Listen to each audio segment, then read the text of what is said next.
The UK has been aiding Israel in its genocide on Gaza by providing intelligence reports to the Israeli government. That's the claim that's been repeatedly made by investigators at Declassified UK, who recorded at least 500 British intelligence flights over Gaza since Israel's assault on the Strip began 19 months ago.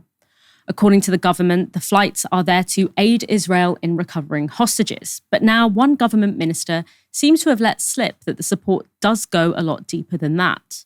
The British Museum hosted a celebration of Israel's Independence Day on Tuesday night. It's worth saying, of course, that Israel's independence is equivalent to the displacement and dispossession of millions of Palestinians, known as the Nakba, which is marked just 2 days later. And I'm not sure a cultural institution like the British Museum should be celebrating that, though I guess it's no surprise to see a party for colonialism happening at a venue famous for having stolen its treasures from every country the British ever set foot in. But I digress. One of the speakers at that event was Defence Minister Maria Eagle. Eagle is a member of Labour Friends of Israel, so who better to stand shoulder to shoulder with her genocidal besties, including Israeli ambassador to the UK, Tzipi Hotzavelli, and celebrate the birth of the State of Israel on the very night it killed over 70 Palestinians in bombing raids across Gaza. This is part of Eagle's speech. As a long-standing friend and partner, it's been hard over the last couple of years to see Israel going through some of the most difficult times in its history. The appalling, unconscionable attacks on the 7th of October are still seared into our minds. The UK stood with Israel, with the RAF conducting surveillance flights over the eastern Mediterranean in support of hostage rescue efforts.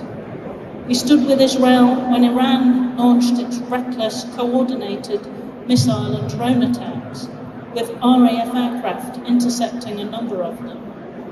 And we continue to stand with Israel today, supporting her right to security and the right of all Israelis to live free from fear and violence. Don't try and tell me that with all that adoring, gushing love for Israel expressed there, that our government is flying planes over Gaza just for the hostages. Eagle was very clear. The UK is there, as she said in her own words, supporting Israel's so-called right to security, no matter what that means for the Palestinians. And the UK is there, as Eagle also said, supporting the right of all Israelis to live free from fear and violence. Not Palestinians, though. Fear and violence is all they get, while our government ministers throw parties for the people causing it. Kieran, history is not going to look kindly on that clip, is it? No, it's an exhibit. I mean, it's going to be, I have to believe, and I think we can all work in this direction. It's going to be a piece of evidence, I hope, one day. And all of these people parading their proud, effusive support of Israel, and in so doing, letting too much slip, will, I hope, one day realise that that was the worst decision that they ever made. The problem is, of course, that I think for them is they've lived through the second greatest war crime of the 21st century, which is to say, in my view, at least, I'm happy, obviously, for people to disagree because it killed more people, but the war in Iraq. And they lived through the war in Iraq. We've lived through the war in Iraq, and we've seen total impunity for all of it, no culpability whatsoever imposed upon the people who orchestrated and were the architects of that war crime.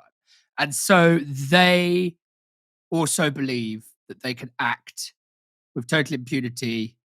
The pretentious term is raison d'etat, reason of state, and that will always protect them in law. That they'll always be protected by, well, I was doing what was in the national interest at the time, and we had a mandate to do it because of the government of the day, etc., etc. But of course, the ICC, to its shame, didn't put out arrest warrants for Tony Blair and George W. Bush. It has put out arrest warrants, to its credit, for Netanyahu and Gallant, and I suspect many others further down the line. So I can't work out where hope ends and genuine belief, empirically grounded belief begins. But somewhere between those two, I have a strong sense that Maria Eagle, everybody else that has been publicly endorsing what Israel's doing and then privately backing it through very real, material, concrete measures like sending surveillance flights, etc., to Gaza so that Israel can target children en masse, because that's what they're doing. I mean, that's what it's doing. We know Israel's doing that. That's almost a cliche to say that at this point. Of course, we know that's what they're doing. But that's what those surveillance flights must be aware that they're doing. They must be aware. They see the same news we see. They must be aware that they are essentially giving Israel the coordinates to carry out mass infanticide. So I don't know how these people sleep at night.